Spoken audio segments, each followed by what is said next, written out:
There are various aspects of emotions, but let's look at one example of an emotion. Let's say it's anger. Anger has quite a few reasons why it comes, but the most important reason why anger comes in anyone's life is because you feel helpless. You're not able to control the outcomes. You have expectations which don't get fulfilled by other people or by your own self. But the sad part is other people feel that when you're angry, you should stay away. So anger is actually, person who's angry is somebody who really wants other people to come and speak to him or her. There are other reasons also when we get angry is when we experience loss of control.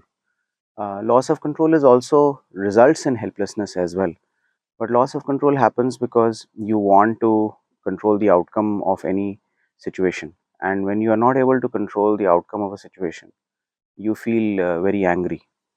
Another aspect of emotion is also there's a trigger and there's a response.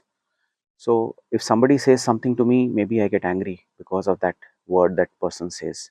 That's the trigger. And then there's a response, I get angry. So trigger is the word and response is I get angry. Now, can I change the trigger? May not be, because people will keep saying those words. Why will people keep saying those words? Is because that's my weakness and that's what I need to improve. And hence the weakness will find itself. And now comes the response part of it. So the only thing I can do or we can do would be change our response. How can you change your response? Just before the trigger happens or while the trigger is happening, become aware that, oh, now this person has said this, I am beginning to feel a different emotion in my body. So let's say it's anger. Before anger comes, you'll see sweating of palms. You may feel something on your neck or your back, some discomfort will start happening. Become aware, or your mouth goes dry. So start becoming aware of physical symptoms in the body.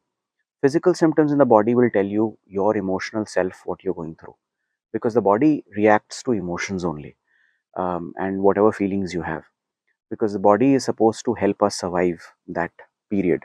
And it's not a pleasant thing, right? If somebody says something bad, then you start feeling something inside your body. Some people start to get agitated. You'll see some people using their hands a lot, or let's say their body movements become quite a lot. They have jerky body movements. Some people are not able to control what is happening in the outside body. That's also a response to the trigger that's already happened. Now if you're sitting calmly and somebody suddenly comes to you and says, you did this thing very bad today, then that's going to trigger something inside you. You'll feel unpleasant, the heartbeat will start to increase, your breath will also start to increase, you may feel agitated, the blood may start rushing all over. The body is giving a physiological response and you need to become aware of it. The moment you become aware of the response, you can stop the response completely there only. So for example, before you get angry, let's say your palms become sweaty, and you can understand, oh, I'm getting angry. Now the best way to deal with these emotions is actually very simple, is to say the emotion truly the way it is. I am feeling helpless. That is the emotion you need to say. I'm feeling angry because I'm feeling I can't control anything. But why don't we say this? Because it's very difficult to say to the other person, I'm feeling helpless, because that makes me even further weaker. But that's where it is. Weakness is the door to strength. If you can, share your weakness openly and you're not scared or afraid, that is when you'll become stronger from inside.